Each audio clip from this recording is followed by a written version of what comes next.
Okay, we're live if everybody's ready to go.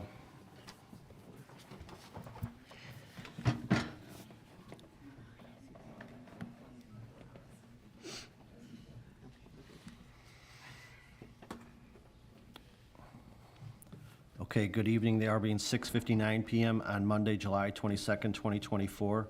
I'd like to call to order the Village of Brookfield Committee of the Whole meeting. Bridget, can we have a roll call for the committee, please? Trustee Ketchmark? Here. Trustee Cote? Here. Trustee Hendricks? Here. Trustee Gilhuli? Here. And President Garvey. Here. Okay, thank you. We have several items up under regular business. The first half of the meeting we'll call the Kate Portillo Show. The first three items are going to be presented by our village planner. So the first item is a discussion of Planning and Zoning Case 2409, a request for special use for a massage establishment at 9211 Broadway. As usual, we have a very detailed memo and copies of the minutes from the Plan Commission meetings on this topic, but I'm going to ask Kate to make a presentation to the village board. Thank you, President Garvey and trustees. As you mentioned, case 2409 is a request for a special use permit for a massage establishment at 9211 Broadway Avenue.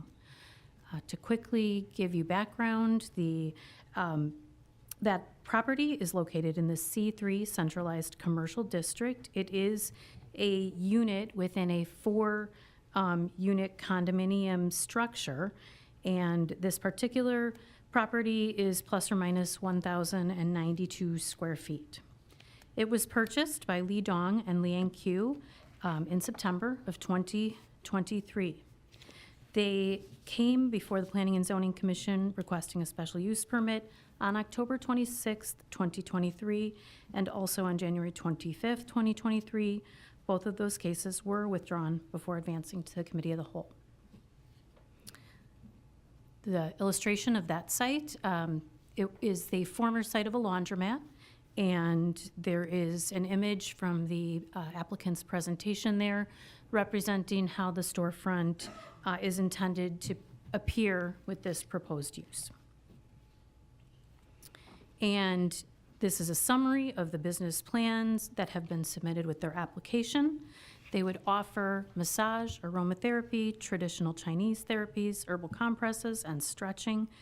The proposed hours of operation, they have indicated, would be 9 a.m. to 9 p.m., 7 days a week. The business is intended to have 4 to 5 licensed massage therapists as well as a front desk attendant. And as you perhaps also saw in their business plan, there will be retail sales that would be products such as candles, essential oils, rice packs, skincare products, resistance bands, and so on, as I have noted there. And furthermore, there was an addendum to the application that proposed, as a potential condition to the special use, an agreement with the village for payments in lieu of sales tax on an annual payment schedule.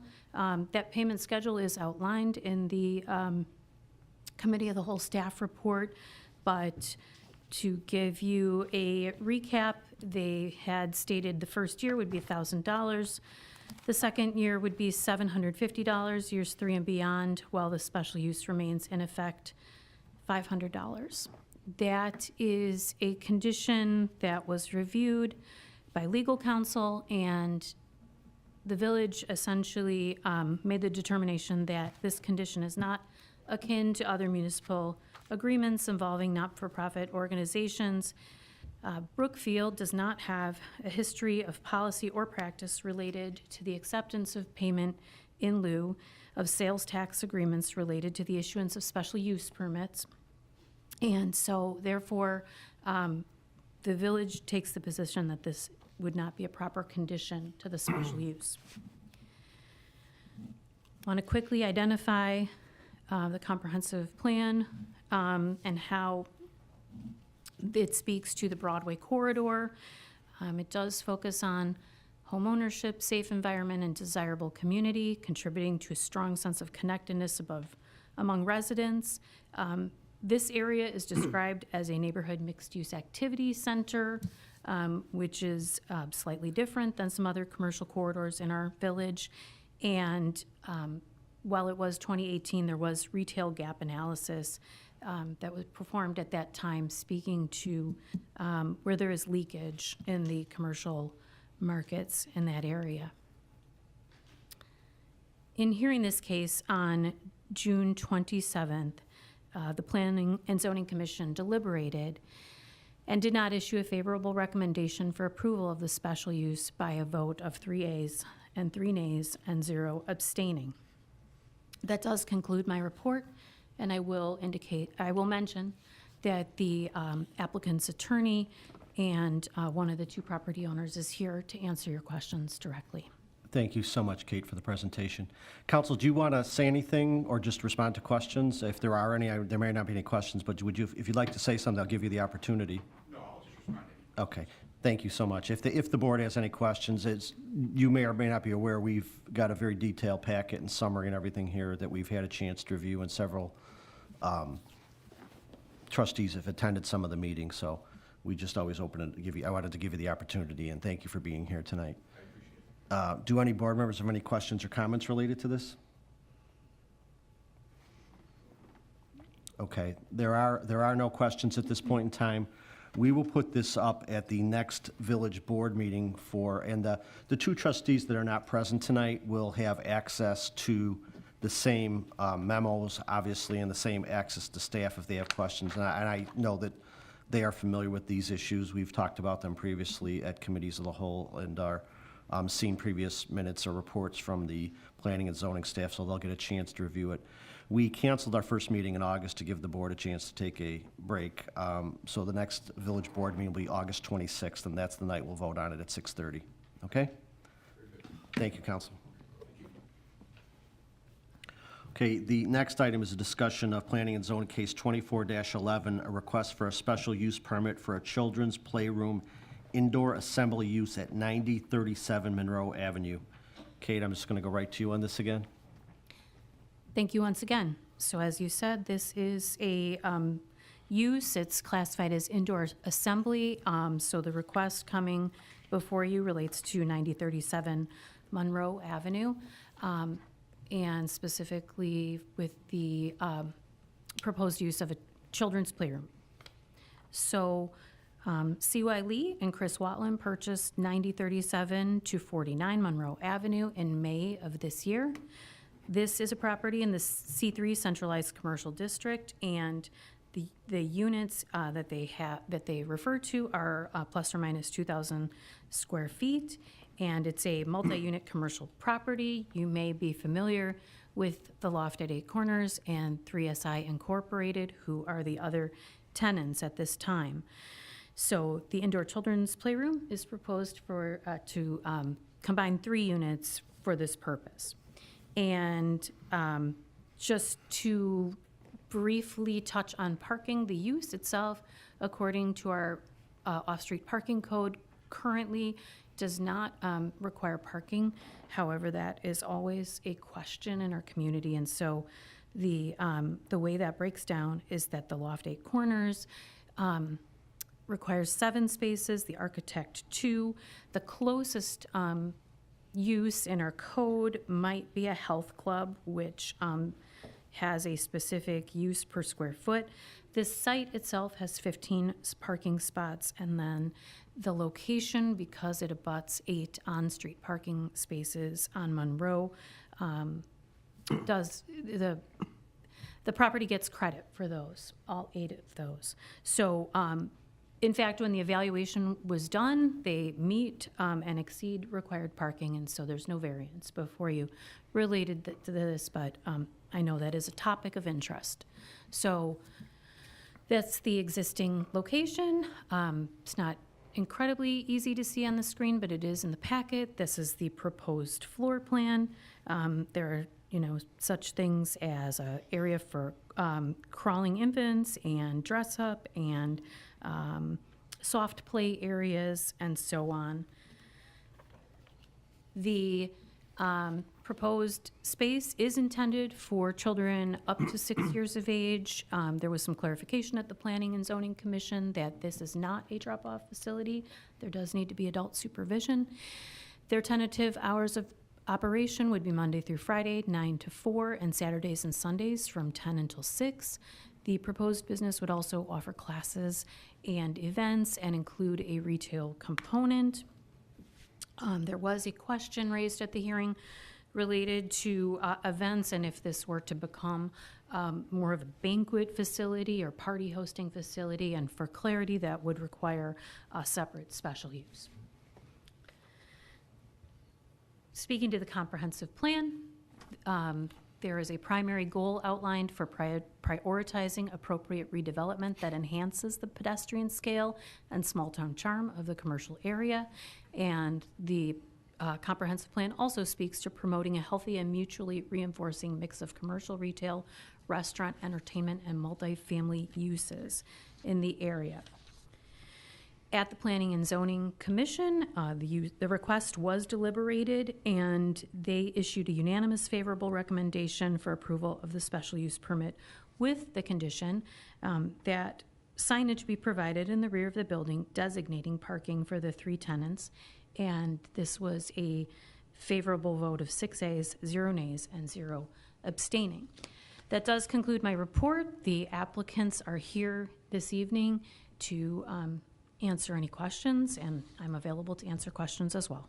Kate, thank you as always for the very detailed presentation. I'll offer the applicants the same opportunity. You don't have to say anything, you could just be available for questions, but is there anything you'd like to say to the village board at this point? You don't have? Okay, thank you. And there's no pressure, I'd just like to give the courtesy of that opportunity. Do any board members have any questions or comments related to this case? I have a question for Kate. Is there any issue with from a parking, the street parking with off-Broadway and any requirements they may have? And I see that kind of as a shared parking area. Yes, thank you, Trustee Gilhooly. So Off-Broadway has been a long-established business in Brookfield, so much so that there's not a specific documentation of their parking requirements at this time. The Planning and Zoning Commission did discuss that, and based on the proposed hours of operation for this business, the sentiment was that these two businesses in near proximity are essentially having their peak operating times at opposite points in the day. So furthermore, the nearby parking on Broadway that is underutilized in large part was also discussed. The business operators additionally indicated they're wanting to be good community partners and neighbors, and having very specific directions to their, if they were to have a small birthday party, directing individuals in their contracts not to park in the residential areas. They also feel very strongly that that many of their clientele will simply be walking, and in fact they are proposing an area within the property inside for stroller parking. Thank you. We had spoken last week, you and I, about this particular property, and I love the idea. I welcome the business, and I would have really loved it when my children were of this age. But parking is always an issue, and I'm happy to hear that you're willing to talk to your to the I don't want to say consumers, thank you, to your neighbors, but to the people partaking in your business to try not to park on residential streets. It is of note that, you know, it's not just off Broadway, but you have Mary's right there as well. And so I don't know how much of that's going to be a problem. Hopefully that can be worked out. Was there any discussion possibly with CVS and allowing parking through CVS? I don't know if they use that end of the parking lot, but I wanted to put that out there as an option. I do welcome the business, and thank you for investing in Brookfield. But as always, I want to be very sensitive towards the resident parking in that area. Any other questions or comments from the board? My Okay. comment would be that I'm happy to see this idea. The commissioners said that this was a unique use here, and I would agree. I agree with Trustee Cote that this would have been great when I lived around the corner, and my kids were little.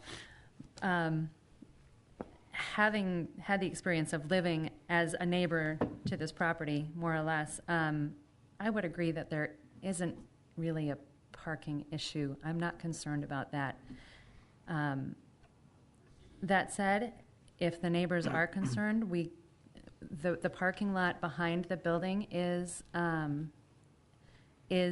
to be used for these properties and for the parties, I understand. It doesn't feel as though it's parking for the public. It doesn't feel as though it's parking for the patrons of these of these units. It feels as though it's, since it's an unimproved parking lot, it feels as though it's employee parking or some sort of separate parking. So improving that parking lot and having the signage that the PZC recommended might really help to guide people to be able to use that space and keep them more off the residential streets as well. Is there But I'm in is favor. there a back entrance to the business for I believe patrons? so. There is an alley. Okay.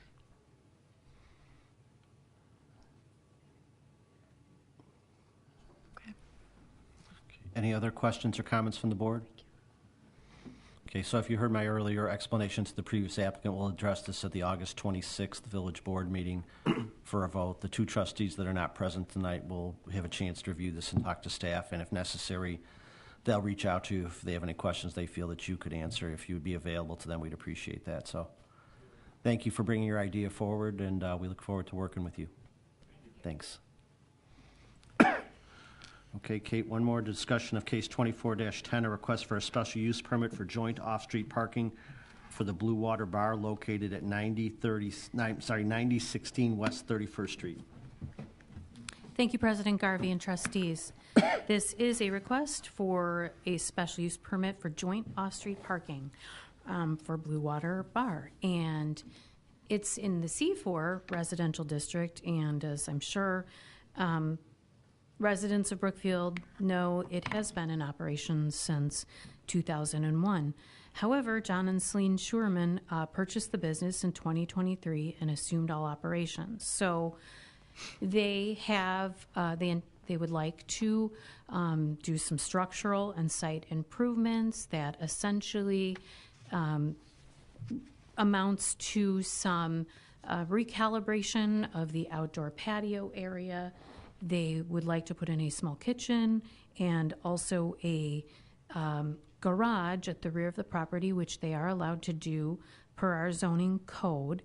And so these proposed improvements do trigger the review of their off-street, meeting their off-street parking requirements. Their property is pretty limited in its own parking, and historically has utilized a fair amount of property that belongs to the Brookfield Elks Lodge 1510. So in the review of those meeting those off-street parking requirements, neither staff nor the property owners were able to identify an ordinance that had authorized the shared parking in the past, and so the property owners and their design professional willingly initiated this special use permit application. You're all familiar with the subject site. Essentially, just this little area along the eastern wall of the business is owned as part of the commercial site, and the remaining area there is owned by the Elks Lodge. So, although it's a little difficult to see on the screen, their architect went to work, put together a site plan. The parking space sizes, the drive aisle, all meet the requirements of the zoning code. They are also proposing to put a small landscape buffer along the 31st Street entrance, and the garage is that small red box you see there. There's employee parking in the rear. Mr. Sherman spoke to the Planning and Zoning Commission and attested that without doubt, the intention is to improve the parking lot, patch and repair, resurface and restripe. It's rather difficult currently to see the delineation of parking spaces. So that's what was presented at the Planning and Zoning Commission. So this proposed use was found to be compatible with the intent and purpose of the zoning district, as the commission felt that joint parking arrangements serve as a model whereby two properties with different parking demands cooperate to meet off-street parking requirements in the public best interest. And also, the commission felt that this proposed use will not cause or intensify any unique, special, or unusual impacts upon public facilities or neighboring properties, with the addition of landscaping along the 31st Street right-of-way. And informally, the garage, which the applicants indicated would be used in part for some storage, which they are allowed to do, but also they presented that when they are hosting small parties in that patio area and inclement weather comes up, or perhaps there's a small catering table, it would serve as a space to be utilized for such things, and also possibly serve as a bit of an additional noise buffer to the neighboring residential properties, as there's a change in zoning designations right across the alley to residential. The request was deliberated by the commission, and the Planning and Zoning Commission issued a unanimous favorable recommendation for approval of the special use by a vote of 6 ayes, 0 nays, and 0 abstaining. I do not believe the applicant is here this evening, but I am available to answer any questions you might have. Thank you, Kate, for the excellent presentation. Any questions or comments from the board related to this case? I know that one of the commissioners mentioned that there has never been an issue with this existing shared parking, just that it needs to really be memorialized. And of course, as Kate said, the added condition for landscaping, I'd like to thank the commissioners for that, because I think that not only does it beautify the streetscape, but it makes everything more inviting for the potential customers of the business. I think it's a great plan. I agree that 31st Street corridor, I mean, is a, pathway. One of the things I didn't emphasize with the Brookfield Zoo is they're really going to emphasize the north gate as an entrance point going forward. So we're going to have more people seeing that area and seeing that part of Brookfield. So, and I could say, living in that area and having neighbors and family members that frequent that establishment occasionally, a lot of people walk to that establishment, walk, bike, run over there. There's a runners club and things that meet there. So I can say I've never really experienced extreme parking issues over in that area. And as, indicated, it's kind of been this way. It's just, formalizing some way things were done. In the past, there wasn't a formal adoption of an agreement, so this is kind of a cleanup the way I look at it, so. Okay, so we'll put this up again on the August 26th Village Board meeting. Kate, thank you for all the presentations. Please extend our thanks to the Planning and Zoning Commission. I know they've been very, very busy.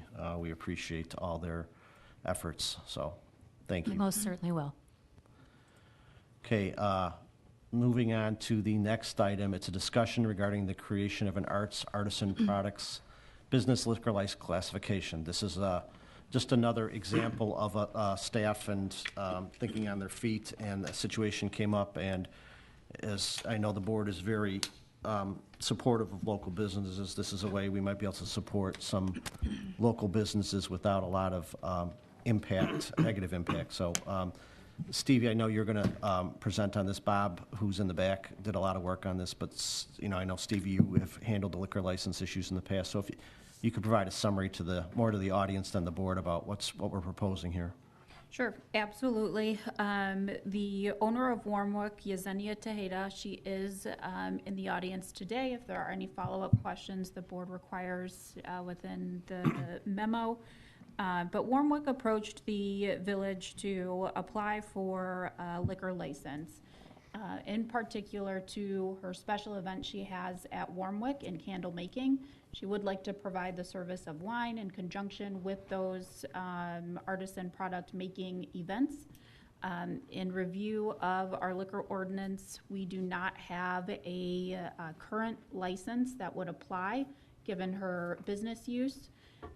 Yesenia has, in conjunction with other business owners on Prairie Avenue, applied for and has received a special event liquor license in the past, with no incidents or concern by the village on having those events. She would not be able to pursue a special event liquor license as part of this request because we only allow up to 6 for any single business owner as part of special event liquor licensing, and her candle making artisan classes surpasses 6 events each year. So in review of our licensing and in speaking with village attorney, and identifying other communities who provide similar artisan liquor licensing, we have identified a draft ordinance, which is attached in the memo, to be able to provide a business like Yesenia's, who does specialty craft artisan classes, to be able to serve alcohol in conjunction with those events specifically. So it would require the creation of a new liquor license type, and it would be specific to artisans who are using their business as a craft to produce some sort of product and to be enjoyed by the patrons while they're making it with alcohol. Thank you, Stevie. And thank you to Bob Uphughes for the research on this. And as you see, we have a comparison, some other towns that have these things, and there's a wide range of licensing fees and options here and stuff. There's a recommended amount suggested here. Yesenia, do you want to say anything? If you'd like to, I know you'd be available for questions, but since you took the time to come out, if there's anything you'd like to add? If you could just state your name for the record, we all know who you are. Sure, yeah. I own Warmwick. My name's Yesenia Tejeda. September will be 2 years with the brick and mortar. December is 3 years in business. So thanks for having me. Just to piggyback off of what Stevie said, we are a natural soy wax candle boutique. We are Illinois manufactured, Illinois made. We would only be serving wine and seltzers, red, white seltzers specifically. I have space for a small fridge. We do have access to a 3-compartment sink in a shared space as Crispy's is getting ready to open. And then our maximum capacity in our store right now is 20 standing, 12 to 15 sitting. So that's kind of like the maximum capacity when we have our candle parties. Also, our candle store is closed during these private events, and the use would be mostly for candle parties, special events like the Brookfield Criterium coming up, anniversary parties, and so forth. I would only be serving, obviously, anyone over the age of 21. I'm open to getting my Bassett certification and as well as requiring my part-time worker, who's also over 21, to receive the Bassett certification. And again, these candle parties are mainly for bridal showers, birthday parties, book clubs, group meetings, business events like hosting chamber nights or after-hour business events. Our candle parties do come with light foods like charcuterie and a treat from our partners on Prairie Avenue, and I think that's it.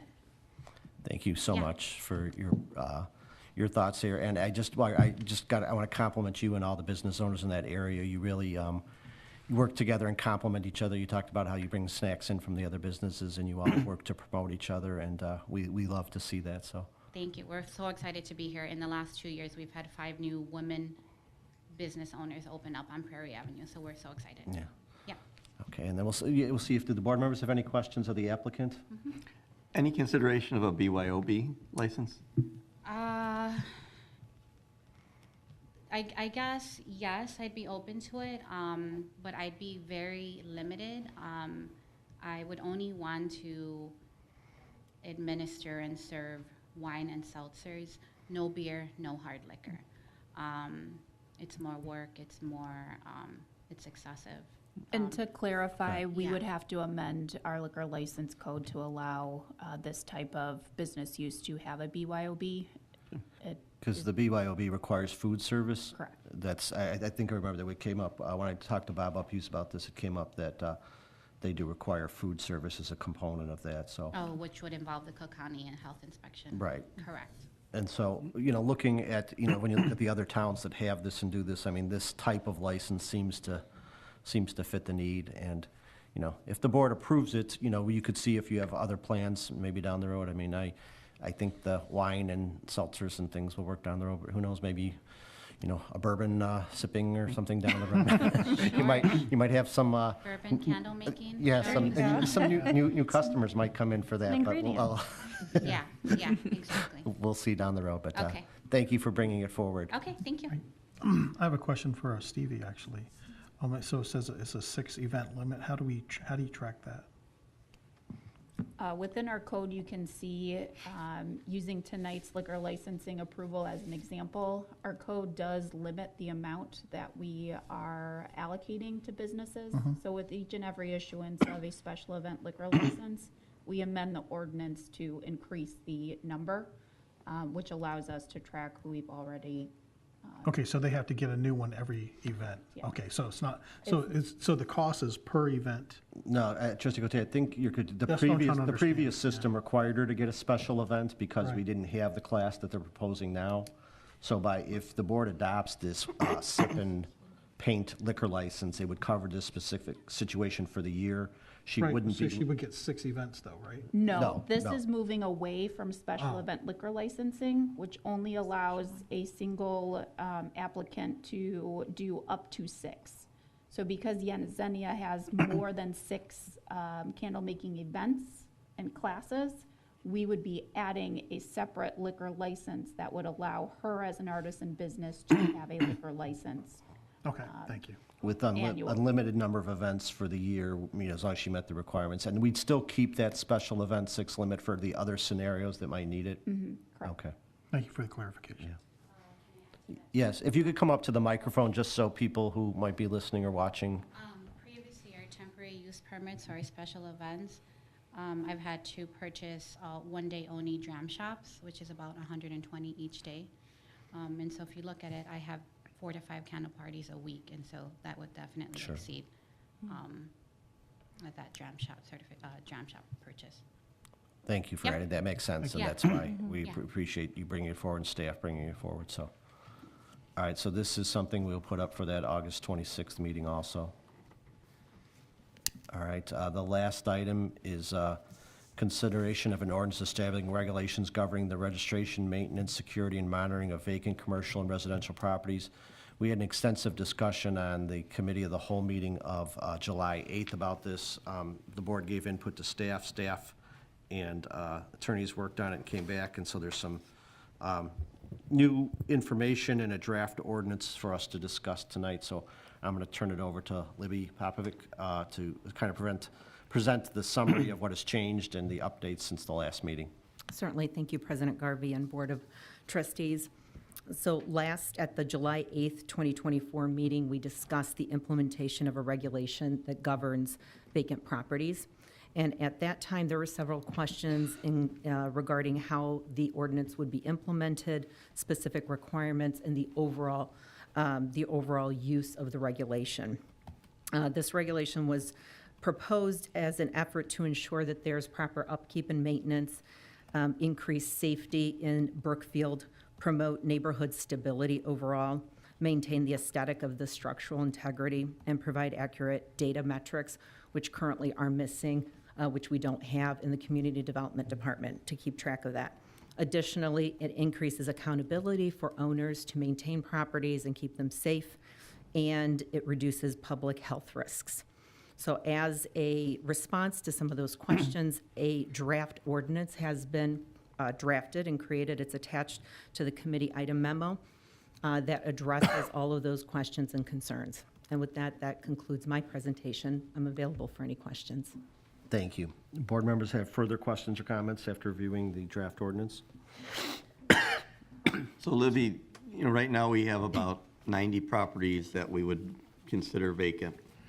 Some of these we've dealt with for decades. Some of them, I'm imagining we have $20,000 plus in fines against them. We've seen that with several of these properties. We've taken them to, you know, they've gone through adjudication. Some of these, we've taken them beyond that. I understand what we would like to do with these vacant properties, but how does this help us with these 90 properties that we haven't been able to get compliance with?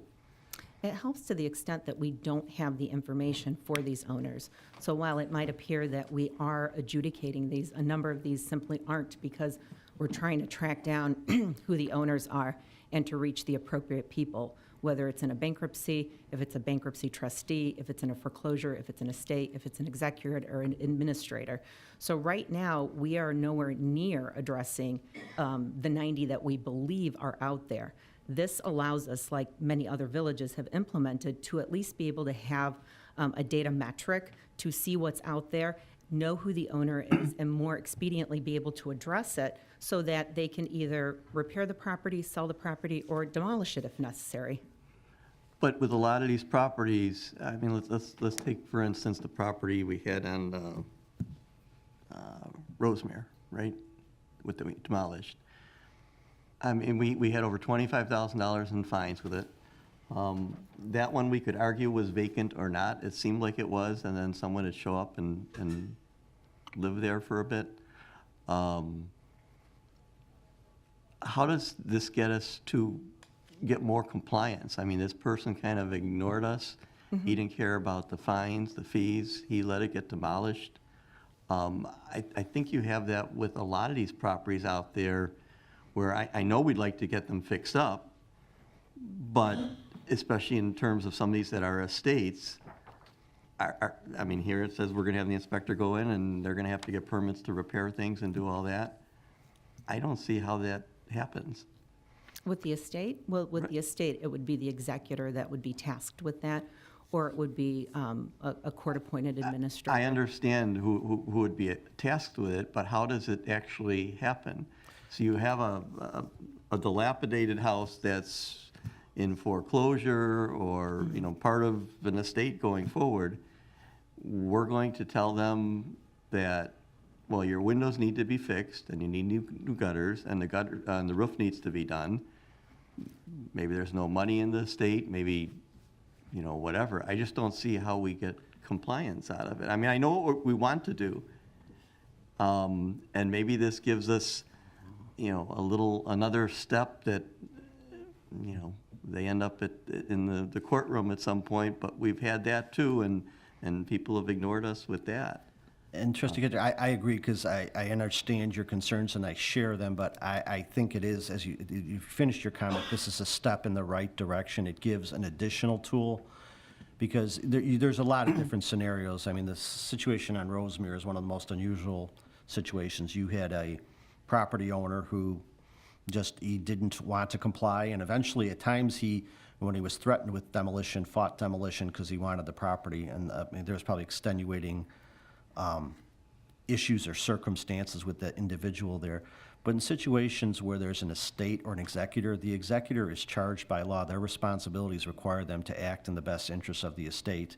And if they're ignoring a situation that increases the liability or debts or diminishes the assets of the estate, they face some legal consequences. So there's an incentive there.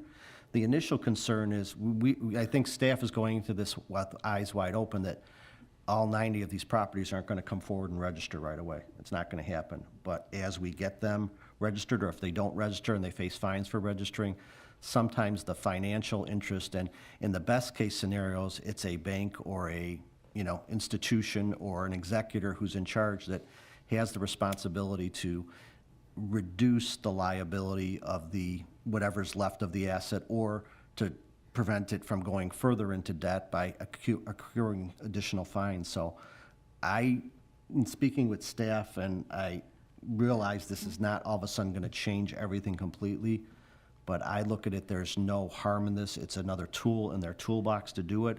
And there's going to be a learning curve about getting people to register these things and go forward in the process, and staff will identify and work through trying to get these properties registered. But I think it's a step in the right direction, and I don't think there's any harm in going forward, is the way I look at it. I think, I don't know if you'd call it harm per se, but I think we start incurring a tremendous amount of legal work going after these. You know, for an estate, like you said, the best case scenario is if there is a bank, maybe you get some more compliance there. But just because you have an executor, there has to be assets there to fix the roof, to fix the windows, whatever. Okay, there isn't, the executor decides not to do that, so we can fine that person $750 a day, and we can do that every single day. That's just gonna start incurring more legal work for us, you know, following through on these. A couple general points, though, on this, in terms of the fees. I think there has to be some clarification. I think the fees were $550 and $250. Yes. Section 640, 12643 says $550 and $250. Section 12646 says $350 and $150. I think that related to renewing The it. renewal, correct. That's So the that renewal. wasn't real clear in there. We can certainly clarify that. Because it said the vacant structure registration certificate application fee of $150 for residential and $350 for commercial shall also be charged upon application for certificate renewal. So maybe some tweaking on the wording on that. And then section 12649 talks about the liens of these, the different fees of that. And I thought we kind of went through this with Rosemere too, where our lien doesn't take higher standing over other liens. I thought the banks are in line first. Sure, you're right, Trustee Ketchmark. I received this draft ordinance. There's some work that I'm going to have to do with the Director of Community Development to finalize, but in essence, the kind of lien that we get will be second in line to mortgage, but depending on what kind of lien we get, if it's a demolition, it's superior to other liens. So it's going to, at the end of the day, it's going to be what kind of lien we're able to obtain, either a demolition lien, which is higher in the ranking, versus just ordinance violation. Those liens would be inferior to a demolition lien and obviously inferior to a mortgage lien. This is a draft ordinance that I received and helped get in a form to be before you for general discussion, but I plan to work with the Director of Community Development so we have a finalized ordinance that there are tweaks to be made to it for your August meeting. And then the last question related to the demolition. It's not clear in here if this somehow gives us more right to demolition or not. It doesn't seem like it would. I mean, it looks like what we had to go through for Rosemere was pretty substantial, which I guess it should be. I mean, we shouldn't be knocking down someone's house. Well, we don't have the ability to knock down someone's house without a court order. This will likely help us present our case to a judge in order to get a demolition order, but to demolish a property, we're going to need a court order. So again, maybe it's some tweaking on the wording, because just because after 18 months we decide, okay, we're not renewing your certificate, we can demolish it, we can't. Correct. Without a court order. All right, thanks. I saw the language on the lien, the superiority of the lien, and I thought the way it explained the lien shall be superior to all subsequent liens and encumbrances. I mean, that's assuming a mortgage is in place. If any mortgage or second mortgage is in place before we place our lien, legally would have precedent, but I thought that language was clear enough that, you know, if they go out somehow and take out a mortgage after, Adam, so if we put a lien on it for fines and they take out a mortgage after that, would that lien have? I believe the way priority works, mortgages always trump liens, no Okay. matter when they are taken. Okay, so, I mean, that language, if there's some need to clarify that at all. And trustee Kidder, back to your original concern about, you know, the Rosemere property as being, you know, the kind of the template example. If we did not have the ability to do fine and things like that, that building probably would still be standing. So I understand the thought that, you know, that he didn't pay the fines and everything else, but that's eventually what allowed us to move forward with it. And we want to get, if we don't start enforcing things or doing things at that point, it stands longer. None of us wanted to demolish that, but he let it get to the point where it had to be demolished. So I think this just gives, it's just a tool in their toolbox that lets us kind of avoid situations like that going forward, is the way I look at it. So, I understand completely, but back to my basic point, does this give us 90 of those cases immediately? Because what's the point of having this, this policy in place for people registering vacant buildings. They don't do it. What are we going to do? Are we going to, go after them to comply? I would think so if we pass this policy. Well- But now do you have 90 of those cases where all of a sudden we're pulled into chasing people? Because I don't see those 90 people coming forward and, oh yeah, that's my property over there, let me fill out the You form. know, it's a good point, Trustee Ketchmark, and an ordinance like all of these, it's to give staff an opportunity for the most egregious cases. We're not out there, as you properly say, we're not gonna go out there and all of a sudden 90 cases, we're gonna be knocking on the door and saying, what's going on. It gives us an opportunity to track it, to be aware of it, to have standards, and to have a tool in our toolkit that we can use in those cases that become the most egregious. And you keep raising one that was egregious. No, I want to point out in that case, that was not a vacant, that property would not be on this registry because somebody lived there. But there's plenty of others that there would be people, that would be completely vacant. And staff would at least have better mechanisms and better opportunities in place to fall back onto this. But our intent is never to become, we don't have the ability to be out there at 90 of these. Well, that's one question that I had. Doesn't the draft ordinance say that we have to inspect all of those properties that are suspected of being vacant within 60 days? Right, that is in the draft ordinance, within 60 days to go and evaluate those. Do we even have the manpower to do that? We do have the manpower right now. Okay. And that's why the 60 days is a reasonable amount of time to be able to evaluate whether they are vacant. And to Mr. Weiberg's point, the Rosemere property is not one that is, that would fit within this ordinance whatsoever. That's a completely different situation with the demolition. This would be for the vacant properties that are deemed to be vacant. And I would expect that staff would prioritize and triage the 90 properties in terms of what enforcement actions and how much staff time and legal time they spend on it. And I mean, we have to trust staff on a lot of those things. And, any litigation that goes forward is going to come before the village board. So I think we can exercise appropriate control over what we spend and how we spend going forward. So other questions or comments from the board members? I'd say that I'm not opposed to this conceptually, but I have some concerns. One of them is the timing. The 60 days feels awfully fast. And we're asking for people to register their properties within 10 days of being vacant. And then this ordinance only allows for 18 months of total vacancy after two renewals. And to me, that doesn't sound like it's going to be enough in some cases.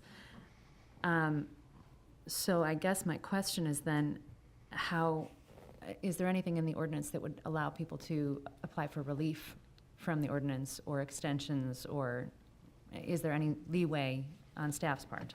Well, the building director, the building inspector does have discretion with the extensions. So for example, specifically, if it's being remodeled, if permits have been applied for, if they're in the process of selling it, which we do have some of those that squarely fit in that would be an exception to it. And the timeline also, depending on what this board would like to do, those can be adjusted as well, because we'd have to give proper notice to everyone that there is the ordinance. So the 60 Right. days really wouldn't go into effect until everyone receives the full notice and that it's been published and so forth.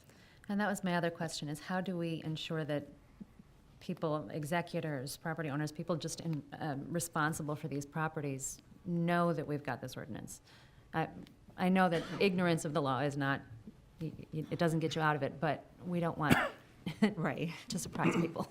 Right, well, we've kind of talked about it briefly, that would be the next step, which would be sending out the mass mailers, publishing it, putting it out there in our newsletters, reaching out via the public records that we do have with the tax assessor's office and the recorder of deeds to make sure that we get those letters out, not just once, but several times, Okay. before anything starts getting implemented with it. And So, maybe that's a very informing fair the point. realtors, we have several realtors in the community that are pretty active, maybe have realtors make aware of the ordinance, so if they're approached by a family, that they know the property's becoming vacant.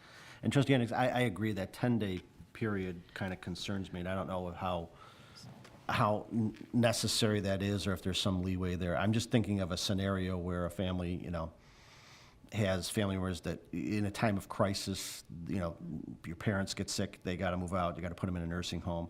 That's a very traumatic time for people. There's a lot going on, things are happening. To add that, okay, in the next 10 days, I got to do that. Is there, I don't know, I know you said that's kind of up for discussion, but I don't know how the board feels about, extending that some period of time, just so well-intentioned people aren't in violation just because they're dealing with them, immediate situations. Yeah, I had the same question, and just from a little bit of, looking this up online, it seemed like many communities will do 30 days to register, give you a little bit extra time. Sure, and it could go either way. So in this particular draft, the property is not considered vacant for 90 days.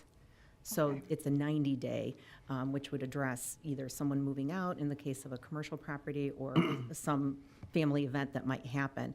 Then it triggers the 10 days. So it's really a 3-month process to actually determine that it's vacant. Someone can be on vacation for, a good 60 days, and that would not be a vacant property. Thank you.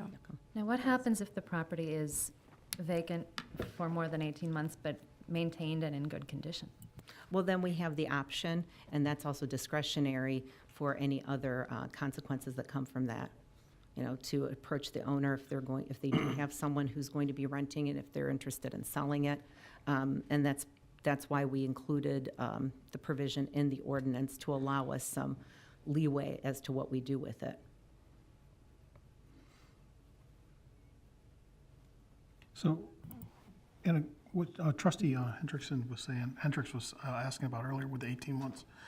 So if you had a business or a retail space that went vacant and they were trying to put a business in there and that business had to go through a special use and that special use gets denied, do you reset that 18 months? How does that? It can be, because as long as the permits are valid, that's precisely the wiggle room that we would have to, Because they're for an actually making exception the like attempt that. to do it. Correct. So there's action that's happening. It's not just a vacant property. They've either applied for a permit, we're waiting for board approval. It has to go through EDC or PZC. So those would be the ones that don't squarely fit within, it's not a hard and fast 18-month rule. Are we able to make exceptions and appeals clearer and more obvious, clearer in the ordinance? Would that maybe help? We can, Because it sounds like there's a lot of discretion, and I feel better about when the discretion is built into the code. we can certainly clarify additionally, and that would be a good question for the village attorney, in terms of when a permit is applied for, or if there's a special use, to spell that out a little more clearly in those situations.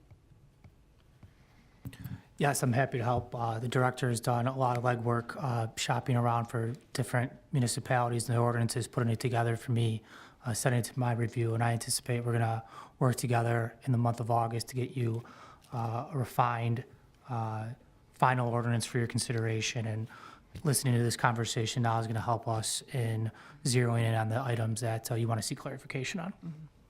Thank you. Any other input from the board?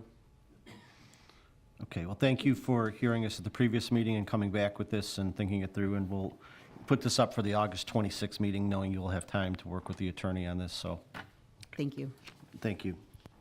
Okay, that ends the items we have under regular business. Once again, I'll open it up to public comment. Does anyone on the right side have any public comment? Anyone on my left side have any public comment? Okay, hearing, Tim, we're going to do executive session, correct? Correct. Okay. At this point, at 7:52, I'd entertain a motion to go into executive session pursuant to Section 2C5 of the Open Meetings Act to discuss purchase or lease of real property for the village's use. So moved. Second. The motion to go in executive session was made by Trustee Cote, second by Trustee Gahuli. Roll call, please. Trustee Ketchmark? Aye. Trustee Cote? Aye. Trustee Hendricks? Aye. Trustee Gahuli? Aye. Motion passes. Okay, we're adjourned into executive session at 7:52, and we're going to do this in this room, so I'd ask that anyone